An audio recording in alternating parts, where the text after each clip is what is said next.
Bonjour les amis et bienvenue sur cette nouvelle vidéo d'information de la semaine 37. Comme chaque semaine, nous décortiquons l'actualité de la semaine écoulée. Cette semaine, nous allons faire le point sur différents événements qui y ont eu lieu, notamment la dernière commission baleinière internationale ainsi que le World Cleanup Day dont vous avez certainement déjà entendu parler. Mais avant tout, faisons un tour de l'actualité et faisons notre revue de presse.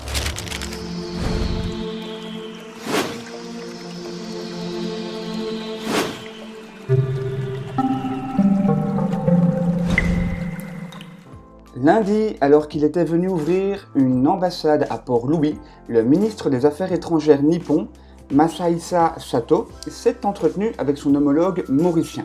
Sur la table, le projet d'un accord de pêche très inquiétant pour les écologistes. L'île Maurice a proposé à l'archipel asiatique un accès à sa zone économique exclusive et à ses richesses. Mais parle-t-on seulement de poissons? Le pays asiatique est en effet bien connu pour ses chasses à la baleine, ce qui impliquerait un risque très important pour les populations de cétacés présents au large de l'île de l'océan Indien. Le lendemain, nous apprenions qu'une orque avait été sauvée en Argentine après s'être échouée sur la plage de Nueva Atlantis. Les orques peuvent en effet se jeter sur les plages pour attraper des bébés lions de mer. Cet échouage est certainement le résultat d'un mauvais calcul de l'orque pendant sa chasse. Heureusement, une équipe de secours a été capable de garder les vents de l'animal au-dessus de l'eau durant la marée haute.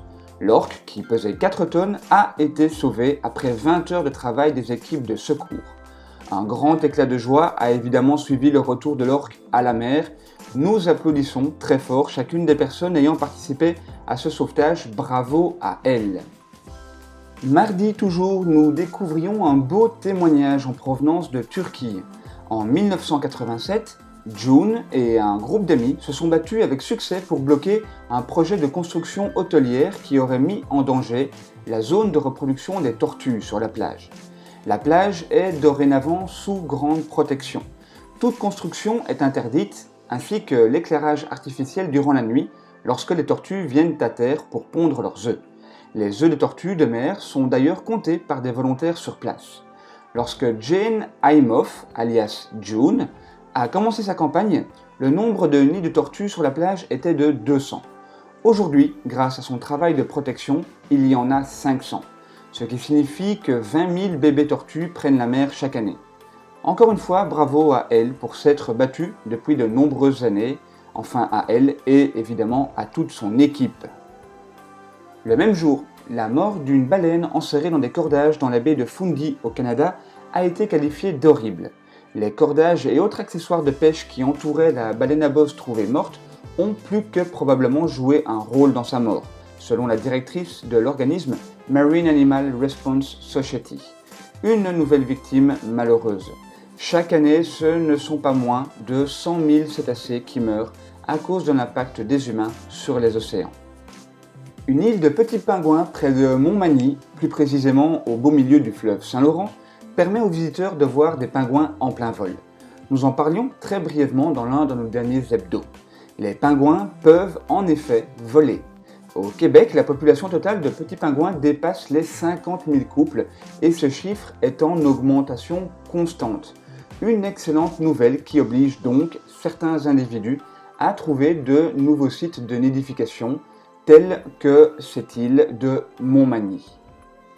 Mercredi toujours, la nouvelle carte de la surface de l'Antarctique est si détaillée que l'on aurait l'impression de pouvoir poser la main dessus. Les tracés des bosses dans les crêtes de glace et qui s'incurvent dans la péninsule antarctique sont très impressionnants. Les chercheurs ont compilé l'étonnante carte topographique à partir de photos haute résolution, collectées sur 6 ans par un groupe de satellites en orbite à des centaines de kilomètres au-dessus de la planète. Selon une déclaration publiée par l'Université du Minnesota, des millions d'images ont été traitées par l'un des plus grands superordinateurs du monde pour créer cette nouvelle carte. Des cartes plus anciennes du continent glacé ont été produites à une résolution de plus de 1000 mètres. Mais la nouvelle carte offre une résolution étonnante d'environ seulement 8 mètres. Cette résolution permettra d'étudier encore mieux l'Antarctique et de connaître son évolution de manière beaucoup plus précise. Jeudi, nous vous parlions de braconnage d'oursins en Corse avec 28 saisies effectuées. L'unité littorale des affaires maritimes, aidée de la gendarmerie maritime, ont saisi, en Corse du Sud, 28 douzaines d'oursins dont la pêche est interdite de mi-avril à mi-décembre. La saisie de ces oursins braconnés a été faite lors d'un contrôle en mer d'un navire de plaisance dans le secteur du cap de Senetosa, sur la commune de Sartène. Le produit de cette pêche illégale a été saisi et les spécimens prélevés vivants réintroduits dans leur milieu naturel. Le matériel ayant servi à commettre l'infraction, y compris le navire impliqué et son annexe, ont également été saisis. Nous allons faire un point sur la réunion de la Commission baleinière internationale présidée par le Japon et qui avait lieu à Florianópolis au Brésil jusqu'au 14 septembre. Cette année, le Japon a proposé énormément de modifications dans la Convention et dans les moratoires de protection des baleines, car le Japon estime que la population de baleines est aujourd'hui suffisante pour reprendre la chasse commerciale de ces cétacés. Faisons donc un tour de leurs propositions et du résultat des différents votes.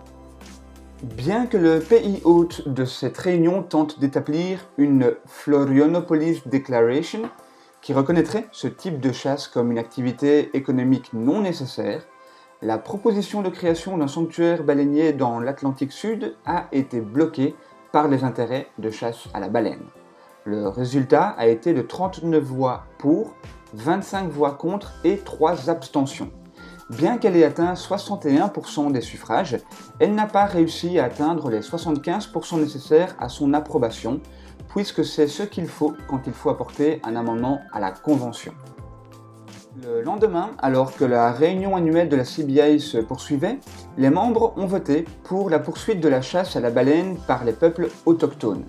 La Commission baleinière internationale a largement voté en faveur de la chasse à la baleine pour les autochtones avec la reconduction de quotas pour la subsistance de ces communautés vivant essentiellement dans l'Arctique. À 68 voix contre 7 ont donc été approuvés de nouveaux quotas de centaines de baleines de mink, de baleines à bosse, de baleines boréales et de rorquals communs pour une durée de 6 ans destinés à des peuples vivant en Alaska, en Russie, au Groenland et à Saint-Vincent et les Grenadines. 2 défaites donc pour les baleines, mais le vote le plus important avait lieu le dernier jour. Et malgré la corruption des nations et les tactiques insidieuses du Japon, sa proposition de modifier un moratoire vieux de 31 ans a échoué, par 41 voix contre, 27 et 2 abstentions. La proposition avec un titre trompeur, The Way Forward, était en fait une tentative de remonter à la période antérieure à 1987, date à laquelle l'abattage commercial des baleines était légal. Cette défaite japonaise fait de la 67e réunion de la Commission baleinière internationale un événement historique extraordinaire pour les baleines du monde entier. La Florianópolis Declaration précise que l'objectif de la CBI est la conservation des baleines et que la mise à mort commerciale des baleines ne doit plus jamais faire l'objet de discussions futures. Une grande victoire donc pour les baleines. Enfin, ce samedi se déroulait le World Cleanup Day. 150 pays ont participé à cet événement mondial qui avait pour but de sensibiliser le public à l'impact de l'humain sur notre planète, tout en nettoyant nos villes, nos villages, nos campagnes, nos plages et nos mers. Si un humain était évidemment de la partie et a participé à cette journée importante pour la protection de l'environnement. Je vous invite à rester connecté sur notre site et sur nos réseaux sociaux. Dans les jours à venir, nous sommes en effet en train de rédiger un bel article sur le déroulement de la journée, sur notre perception du World Cleanup Day et, bien évidemment, sur les résultats chiffrés et obtenus dans les différents lieux de collecte et de nettoyage. Allons maintenant faire un tour de l'actualité comme chaque semaine aux îles Féroé en Islande et bien évidemment au Japon. Cette semaine, un grind a eu lieu aux îles Féroé. Malheureusement, mercredi, l'équipe de Sea Shepherd UK a vécu le massacre d'environ 210 dauphins à flanc blanc de l'Atlantique. Les volontaires sur place ont pu filmer, photographier et documenter ce massacre qui a eu lieu à Svalbard. Cela fait grimper le nombre de cétacés tués à 816 pour cette année. En Islande, les chiffres continuent de grimper également, avec 11 baleines supplémentaires chassées cette semaine. Les chiffres grimpent donc à 136 pour cette saison de chasse à la baleine en Islande. Et enfin, on va terminer par une bonne nouvelle. Le Japon, après avoir subi une défaite lors de la Commission baleinière internationale, eh bien, pas de massacre non plus, ni de capture de dauphins cette semaine à Taiji.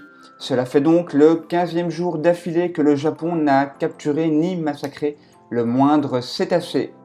Et voilà les amis, merci d'avoir regardé cette vidéo info, j'espère qu'elle vous aura plu, que vous y aurez appris des choses. N'oubliez pas, si c'est le cas, de liker, de commenter et de partager les informations pour protéger au mieux les océans et d'informer un maximum de monde. Merci également aux personnes qui nous écoutent à la radio. Je vous dis à la semaine prochaine pour de nouvelles informations. D'ici là, prenez soin de vous et des océans, et à la semaine prochaine donc. Réciproquement vôtre.